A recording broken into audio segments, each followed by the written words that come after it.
ہمارے اسٹیج پر حضرت مولانا عزیزم عتیق الرحمان صاحب ہیں، حضرت مولانا عزیزم اظہر صاحب ہیں، حافظ و قاری آصف صاحب جو اس جلسے کے روح رواں ہیں، باقی تمام علماء شعراء جن کے چہروں کی آپ زیارت کر رہے ہیں، میں آپ کے سامنے 4 مصرے حاضر کرتا ہوں، تھوڑا منہ آنکھ دیجیے اور سماعت فرمائیے۔ مر جائیں حاسد، مر جائیں حاسد جل جل کر۔ واہ واہ، یہ انڈین حاسدوں کے لیے نہیں ہے، مگر آپ بولتے نہیں۔ میں آج سے 30 سال پہلے آیا تھا دلیل کھیڑا،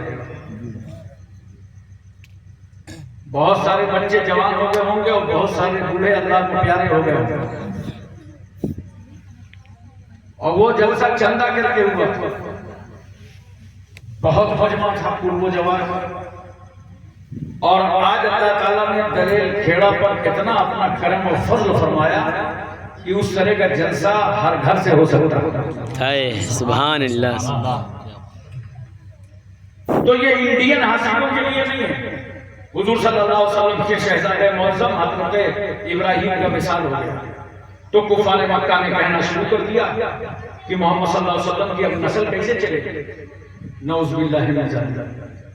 اسی موقع کے لیے ہے، سماعت کیجئے گا۔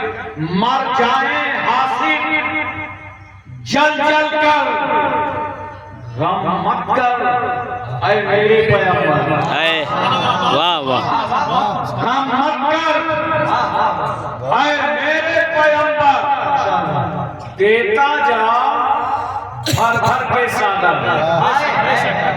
دیتا جا بھر بھر کے ساگر، انا آتینا کل کوثر۔ سبحان اللہ۔ زندہ باد، زندہ باد۔ دو مصرے سنیے، الہ آبادی صاحب اور ساجد صاحب کی طرح میری آواز نہیں، لیکن اللہ کا شکر ہے کہ ان کی بھی میری طرح نہیں ہے۔ دو مصرے آتے ہیں۔ فرمایا خدا نے ہمیں دیکھ کر حیدر سا نگہبان، واہ واہ، فرمایا خدا نے ہمیں دیکھ کر حیدر سا نگہبان، فَبِأَيِّ آلَاءِ رَبِّكُمَا تُكَذِّبَانِ۔ نعرے تکبیر، نعرے رسالت، مسلک اعلیٰ حضرت جس نے غوث الورا کا الفرد۔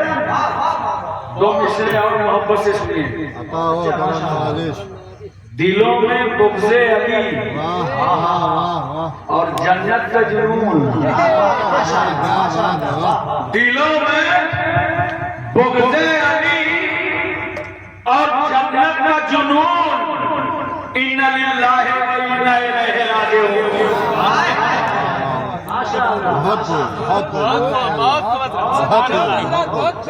حضرات، یہ مبارک محفل ہے،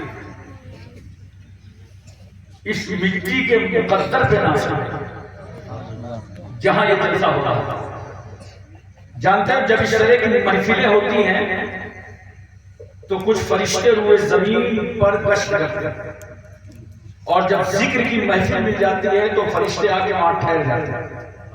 بولو محبت سے سبحان اللہ۔ اس محفل میں تم تنہا نہیں ہو، اللہ کے فرشتے بھی، اور جب محفل ختم ہوتی ہے تو پھر اللہ کی بارگاہ میں حاضر ہوتے ہیں تو اللہ تعالیٰ فرشتوں سے فرماتا ہے کہاں سے آ رہے ہو، حالانکہ وہ جانتا ہے، اس کو معلوم ہے کہاں سے آ رہے ہیں، مگر بعض وقت جاننے کے باوجود پوچھا جاتا ہے۔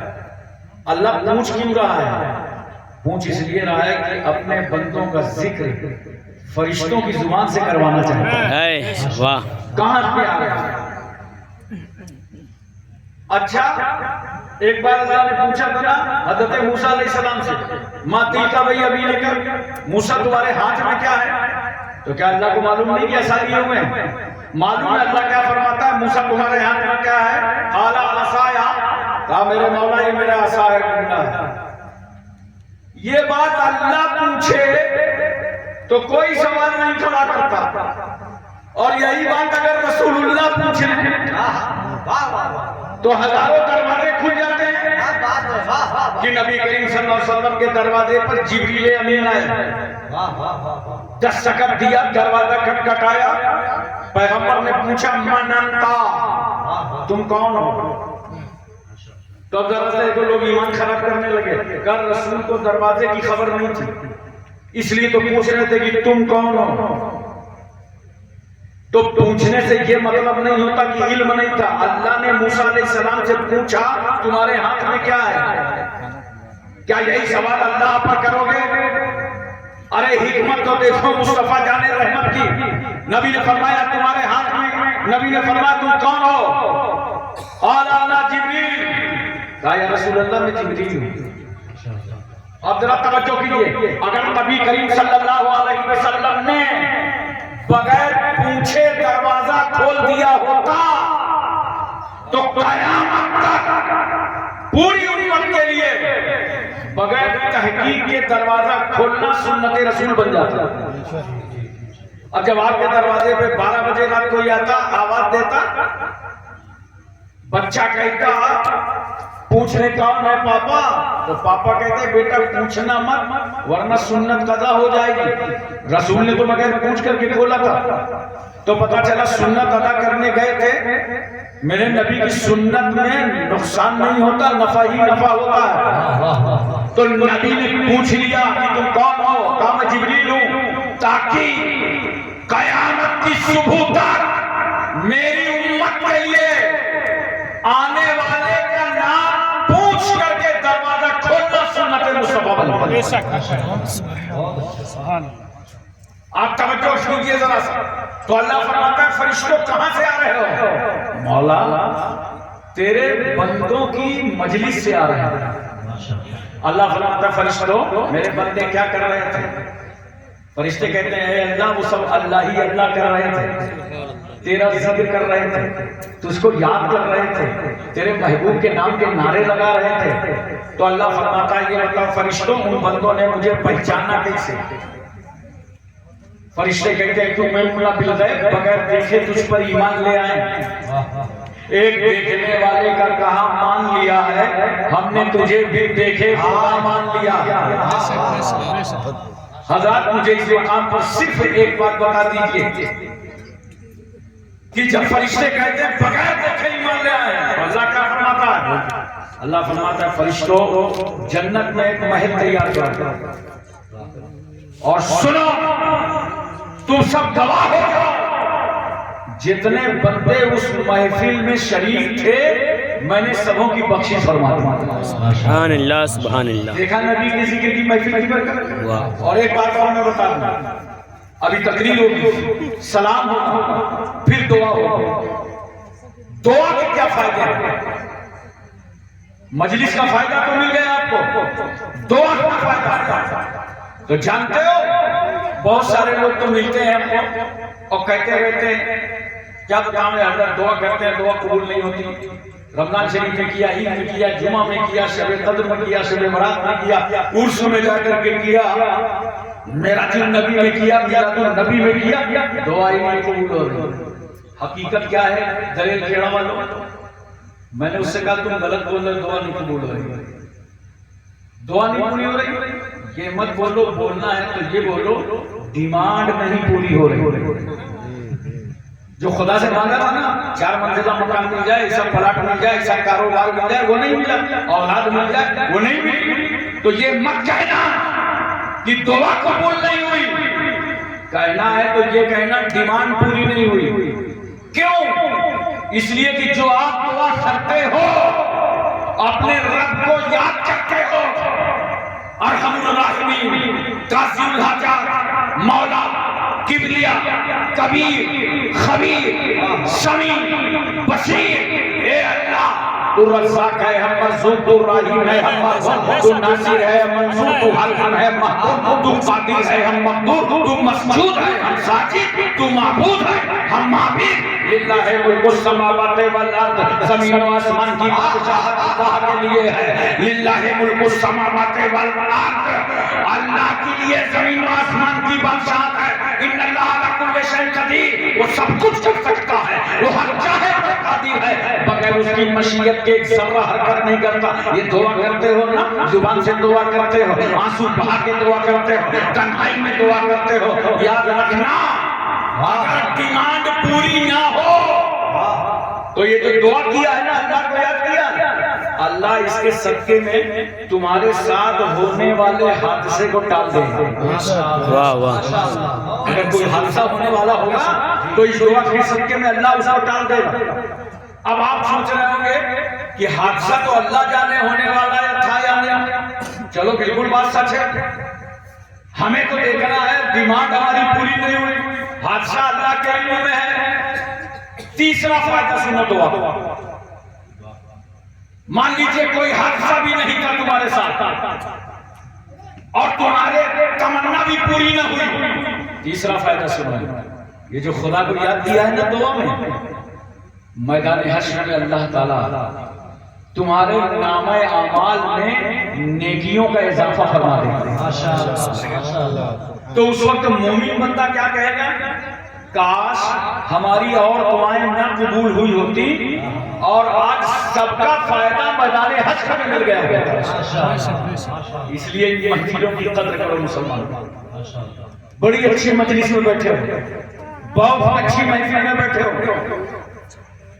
اور یاد رکھو اللہ کو جب ذکر کرو گے نا تو تم دنیا میں بھلائے نہیں جاؤ گے۔ ذکر کر کے دیکھو تو یہ تو قرآن وعدہ کرتا ہے، فَاسْأَلُونِي أَذْكُرْكُمْ وَاشْكُرُوا لِي وَلَا تَكْفُرُونَ، اے میرے بندو تم مجھے یاد کرو میں تمہیں یاد کروں گا۔ اگر تم بندوں میں میرا ذکر کرو گے تو میں فرشتوں میں تمہارا ذکر کروں گا۔ اور اے بندو جو تم کو میں نے نعمتیں دی ہیں ان نعمتوں کا شکریہ ادا کرو۔ یہاں پر ایک بات پھر بڑی اہم سن لیجیے، میری چند باتیں بھی اگر آپ کے دل میں اتر گئی تو میری بخشش کے لیے اتنا کافی ہو جائے گا، اور جس نے جلسہ کرایا ہے اس کی بھی محنت وصول ہو جائے گی، دنیا اور آخرت میں اجر ہی اجر اس کو ملے گا۔ اللہ فرماتا ہے جو میں نے نعمتیں دی ہیں ان کا شکریہ بجا لاؤ۔ اب مجھے بتاؤ، بہت سارے لوگ سمجھتے ہیں نعمت ہے کیا، اگر دولت ہو تو نعمت ہے، کچھ لوگ دولت ہی کو نعمت سمجھتے ہیں۔ میں نے کہا یہ تمہاری بھول ہے، یہ تمہاری بھول ہے، صرف دولت نعمت نہیں ہے، بلکہ یوں کہو دولت ہی نعمت نہیں ہے، دولت بھی نعمت ہے، دولت بھی نعمت ہے۔ اب بتاؤ مجھے، پوچھو اس بیمار سے جو دوا کھا کے کھانا کھاتا ہے تو اس کے لیے صحت نعمت ہے۔ پوچھو اس ماں باپ سے جن کی کوئی اولاد نہیں تو ان کے لیے اولاد نعمت ہے۔ پوچھو ان سے جو کرائے کے مکان میں رہتے ہیں ان کے لیے اپنا مکان نعمت ہے۔ بولو، تو صرف دولت کو نعمت مت سمجھنا، اگر اللہ نے تمہیں ایمان دیا ہے، صحت دیا ہے تو یہ بہت بڑی نعمت ہے، اپنے خدا کا شکر بجا حضرات۔ ایک بات اور دیکھیے، غوث اعظم رضی اللہ تعالیٰ عنہ عجم میں پیدا ہوئے، عرب میں تبلیغ دی۔ بتاؤ، عربی جانتے تھے، عجمی جانتے تھے، علاقے کی مادری زبان جو بھی چل رہی ہو اسی زبان میں تو غوث اعظم نے تبلیغ کیا ہوگا، اسی زبان میں تو خدا کا پیغام دیا ہوگا، مگر اللہ کو شیخ عبد القادر جیلانی کا ذکر اتنا پسند آیا کہ اے عبد القادر جیلانی، تم نے مخصوص زبان میں خدا کا ذکر کیا ہے اور تمہارا پروردگار تمہارا ذکر ہر زبان میں کروا دے گا۔ واہ واہ، خالی آپ ہندوستان کو لے لیجئے کتنی ریاستیں ہیں، کم سے کم 32 صوبے ہیں، U P, M P, Tamil Nadu, Karnataka, Himachal, Haryana, Punjab, Kashmir, Uttarakhand, Chhattisgarh, اور گجرات، مہاراشٹر، ہر ایک کی زبان الگ الگ۔ بنگال چلے جاؤ وہاں زبان الگ ہے، بنگالی ہے، اڑیسہ جاؤ اڑین، ملیالم جاؤ، مہاراشٹرین جاؤ، تلنگانہ جاؤ، آندھرا جاؤ، گجرات جاؤ، زبان الگ، کلچر الگ، بولی الگ، بھاشا الگ، مگر نوٹ کرو غوث اعظم نے اللہ کا ذکر کیا تھا عربی میں، عجمی میں. آج غوث اعظم کا ذکر تو ہندی اور سنسکرت میں بھی ہو رہا. ماشاء اللہ. بے شک حق ہے، حق ہے. ہر زبان میں ذکر ہو رہا ہے. بولو بہت اچھا، بہت اچھا. اللہ کو یاد کر کے دیکھو، تمہاری اللہ کتنی منزلوں کو بلند فرما دے.